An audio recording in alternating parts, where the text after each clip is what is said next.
Hi, so what I'm going to do is talk you through quickly about the different cleaning solutions that I've got, solutions in more than one way. We've got soy sauce, soy sauce and whiting. Those are used in conjunction to make sure the copper plate is degreased, and my other video up here that I'm linking to explains that in the previous video that I showed. So soy sauce and whiting, it's a non-toxic approach to degreasing your plate. Okay. Oil and water, about 50-50 mix, is another good way to get ink off the glass when you've been inking up, and general cleaning. But the jury is out. Some people find it works very well. Other people say, well, all you're doing is just extending the ink. So it's really a matter of personal taste, but you don't get the fumes that you get with white spirit. And I use this for cleaning up at the end of a session, and it's very good. Brasso is worth mentioning. That gets the copper plate very clean. It gets ink out after you've worked on an edition and you're trying to clean the plate and put it away. Brasso, pretty essential. It's also very important when you're cleaning the copper prior to degreasing it and laying a ground. You need something like Brasso to get the copper really shiny. Shown this in my last video too. It's a cheap paint and varnish remover, but it's non-toxic. You can brush that onto the plate and that lifts the ground there, especially if you're using the Baldwin's Intaglio ground, B.I.G for short it's called. If you are using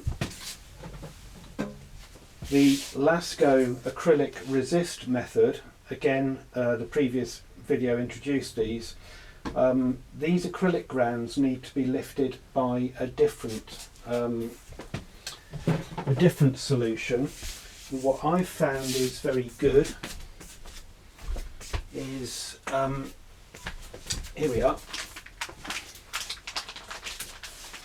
soda crystals and warm water, about 50-50 mix, maybe even less. Experiment. You don't want to make a paste or anything, but you need a fairly pokey solution of soda crystals, and that will, with a little bit of soaking, lift off the acrylic ground, and it works very well. Again, fairly non-toxic. Don't drink it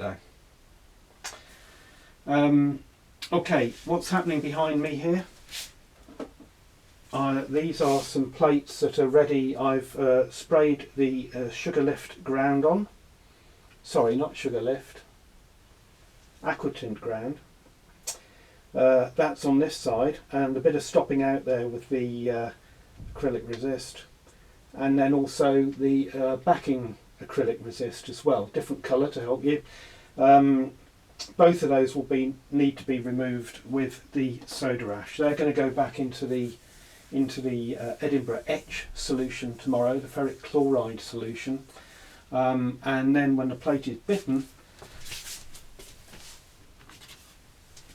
this is the first impression I took of the Deity print. I've resprayed the plate and stopped out again. Okay, here, because I want to introduce more darks across this, so it's going to become richer. So it's a short video that's kind of refreshing you a little bit around some of the things I'm finding useful, and I'll make another video soon, I hope. I'm very busy in other regards, so you have to bear with me, I'm afraid, but I'll make another video of this when the next impression comes. So if you like what you're seeing, do please subscribe, which will be down here. And if you like the video, please like the video, and I'll see you next time. Over and out.